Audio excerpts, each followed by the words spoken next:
नमस्कार, शाम के 7 बजने वाले हैं। वक्त हो गया है फास्ट एंड फैक्ट्स का। फास्ट एंड फैक्ट्स में आपको दिखाएंगे दिन की हर बड़ी खबर पूरी रिसर्च के साथ। मैं हूं अदिति अवस्थी और मेरे साथ हैं अदिति त्यागी। कांग्रेस ने आज राज्यसभा में कश्मीर का मुद्दा उठाया, सरकार को घेरने की कोशिश की।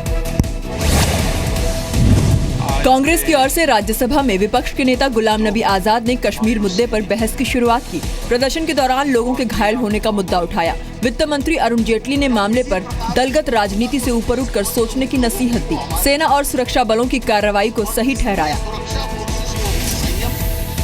क्या हम बच्चों, बूढ़ों और आम जनता को उसी तरह से ट्रीट करें जिस तरह से मिलिटेंट्स को ट्रीट करें?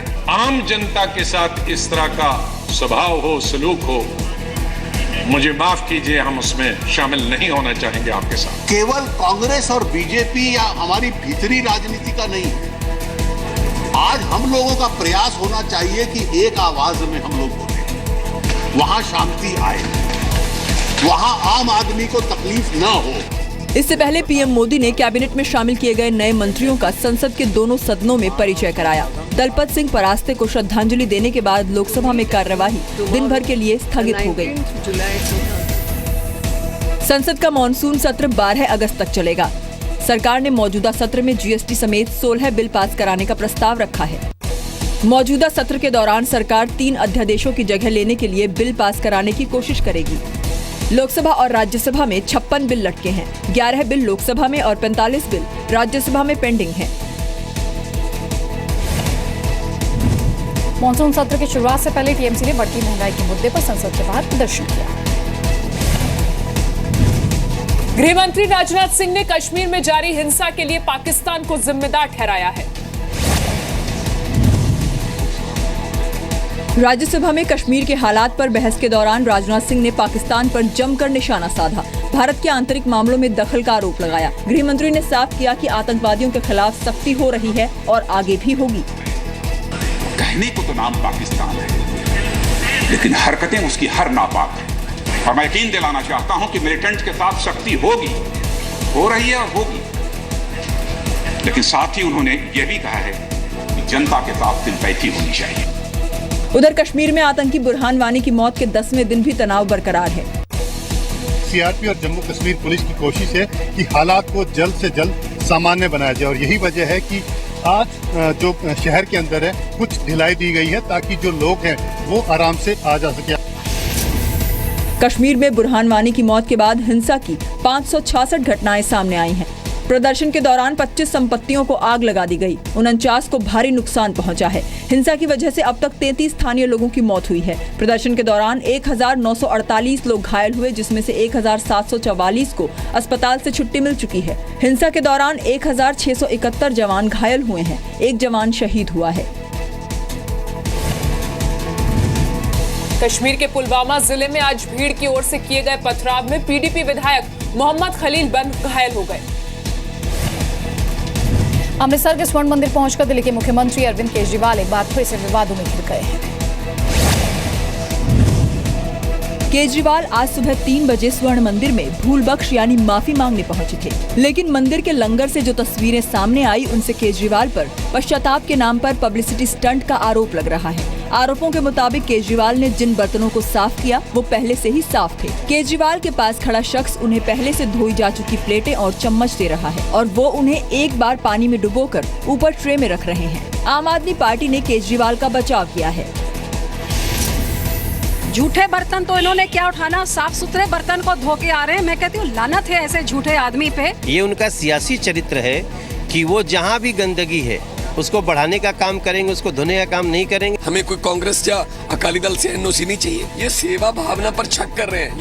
ये इनको पाप लग गया इस बात का। धर्म ग्रंथ के अपमान का आरोप लगने के बाद दिल्ली के मुख्यमंत्री अरविंद केजरीवाल स्वर्ण मंदिर पहुंचे थे।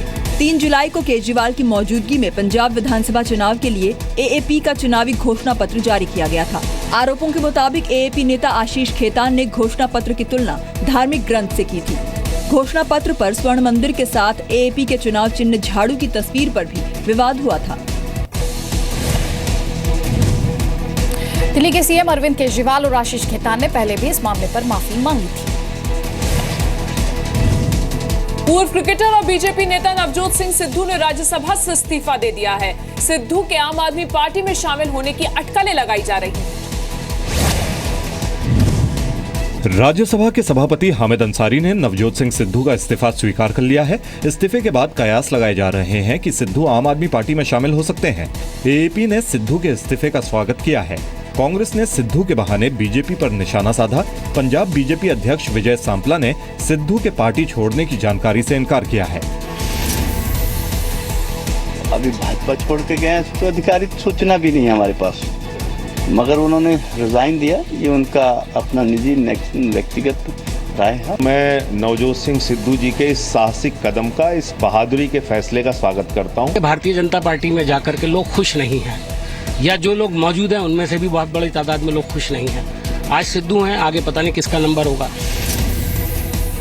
इसी साल 22 अप्रैल को नवजोत सिंह सिद्धू को राज्यसभा का मनोनीत सांसद बनाया गया था। 2014 में लोकसभा चुनाव के दौरान अमृतसर सीट से सिद्धू की जगह अरुण जेटली को बीजेपी का टिकट दिया गया। सिद्धू को पंजाब में अकाली दल का विरोधी माना जाता है। हरियाणा विधानसभा चुनाव के दौरान भी सिद्धू की तलखी सामने आई थी। सिद्धू की पत्नी नवजोत कौर भी कई बार खुलकर अकाली दल का विरोध कर चुकी है। सिद्धू की पत्नी नवजोत कौर भी कई बार खुलकर अकाली दल का विरोध कर चुकी हैं। सुप्रीम कोर्ट से बीसीसीआई को बड़ा झटका लगा है। बीसीसीआई में अब मंत्रियों और ब्यूरोक्रेट्स की एंट्री बंद हो जाएगी।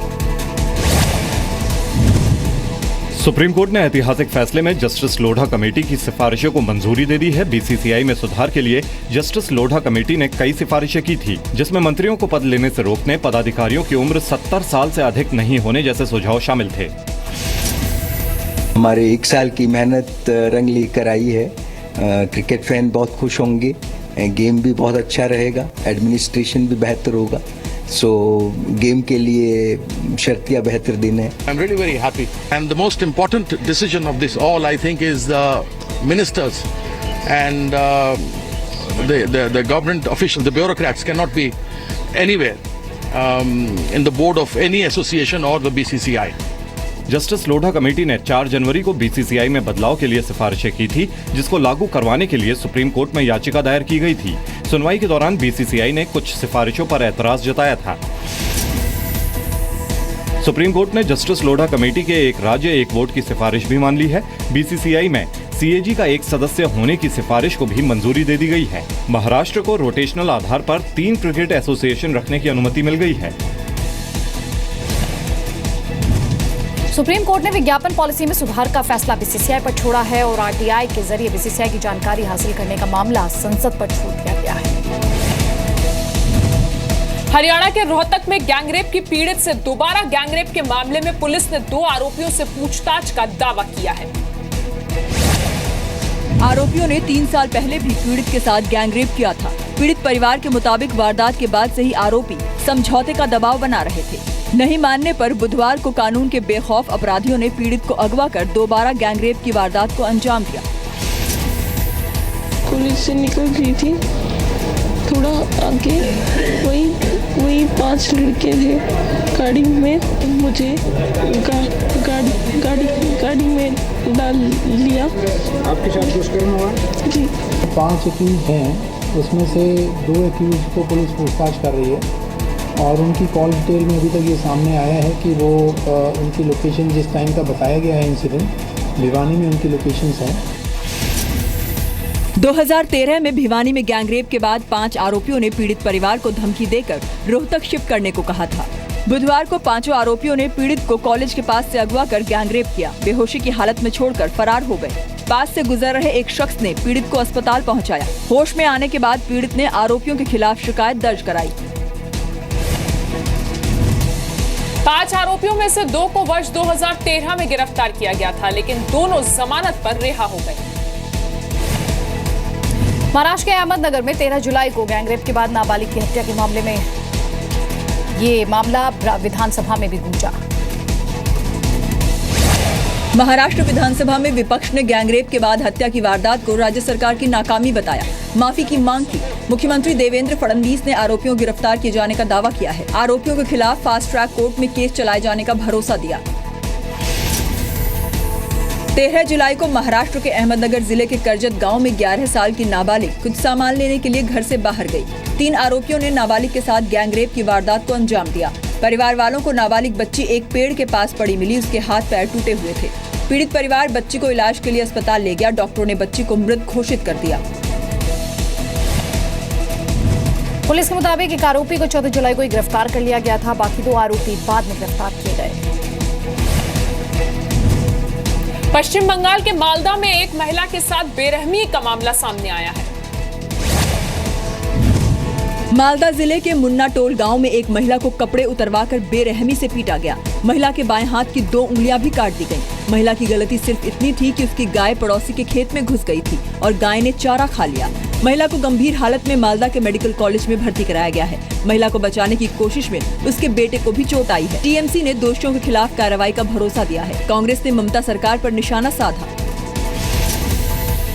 गाय अगर जाएंगे उसका अंगुली काट देंगे, ये बात बहुत बुरी बात है। ममता बनर्जी ये सुनने के बाद 100% वो छोड़ेंगे नहीं। कि बंगाल की सरकार को चाहिए कि तत्परता से ऐसे लोगों को सजा दे जो छोटी छोटी बातों पर लड़ने के लिए और हिंसा करने के लिए तैयार हो जाते हैं। 33 साल की पीड़ित महिला की गाय पड़ोसी हारून के खेत में घुस गई थी। हारून ने गाय को पकड़कर बुरी तरह पीटा। गाय के 2 पैरों में फ्रैक्चर हो गया। पीड़ित महिला गाय को बचाने पहुंची तो हारून का गुस्सा और भड़क गया। पीड़ित परिवार ने हारून शेख के परिवार समेत 7 लोगों के खिलाफ मामला दर्ज किया है। आधे हिंदुस्तान पर आसमान से आफत बरस रही है। बारिश की वजह से बाढ़ और लैंडस्लाइड ने जनजीवन अस्त व्यस्त कर दिया है। राजस्थान के सीकर में यात्रियों से भरी एक बस पानी भरा होने की वजह से अंडरपास के बीच फंस गई। स्थानीय लोगों की मदद से कड़ी मशक्कत के बाद बस में सवार यात्रियों को बचाया गया। उत्तराखंड में पिछले 3 दिन से बारिश का कहर जारी है।